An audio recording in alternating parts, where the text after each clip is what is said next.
आता खबरो विस्तारान. बुधवारा मंत्रिमंडळाची खासा बसका जाली.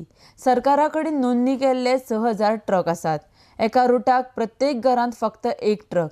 तशेंच सरकारी नोकरे बाबतींत जो घोळ निर्माण जाला त्या संदर्भातूय मुखेलमंत्र्यान स्पश्टीकरण दिलें. RDX गोवा खातीर पर्वरीच्यान गौतम शिरोडकार. मायनिंगच्या संदर्भात ट्रान्सपोर्टेशनचा विषय हा. ताजी एक काल मिटींग सगळे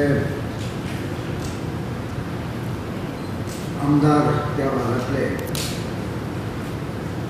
राजेश पटणेकर, प्रवीण घाटे, निलेश कामगार, दीपक पौसकार, प्रसाद गावकार, ट्रक ओनर्स थोड्या पहिले त्यांचे प्रश्न, officials of directorate of mines geology आणि GMOEA तांचे रिप्रेझेंटेटिव्ह आणि other mining company represent for the meeting.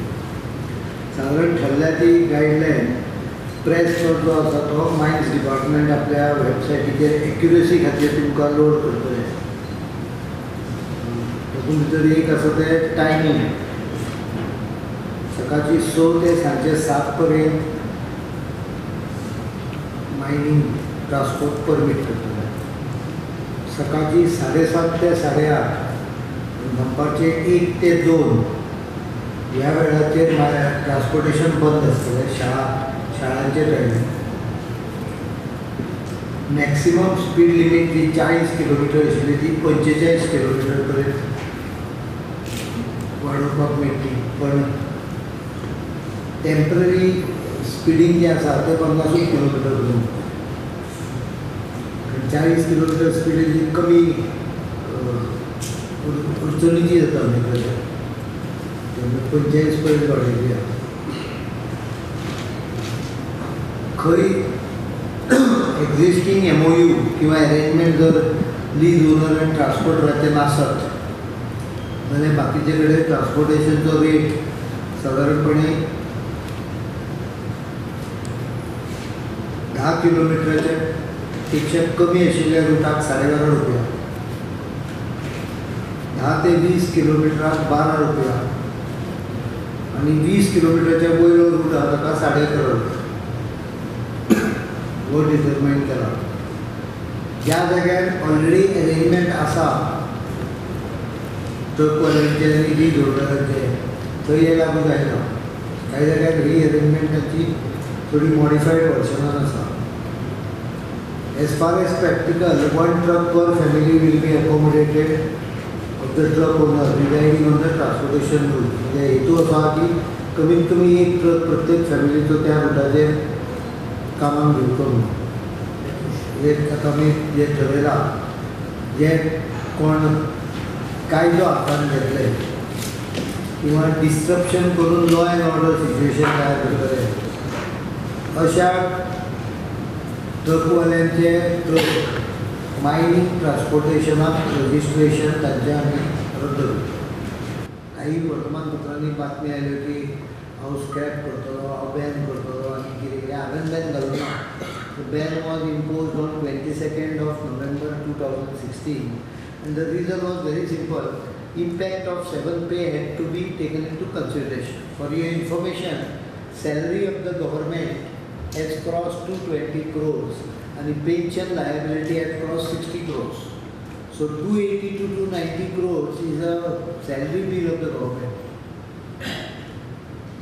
which is substantial burden, which is not a very low burden, though we can sustain it. त्यामुळे जो ban घाल्लो तो ban फुडें effective तसोच उरलो. ताजें कारण up to March there was election code.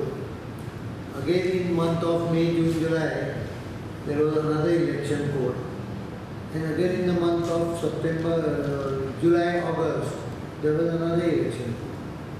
So virtually up to beginning of September, it was not possible to recruit anyone due to various election codes. Ultimately, I took a decision in which I made it very clear that on 22nd November, ज्या ज्या लोकांचे हे clear जाला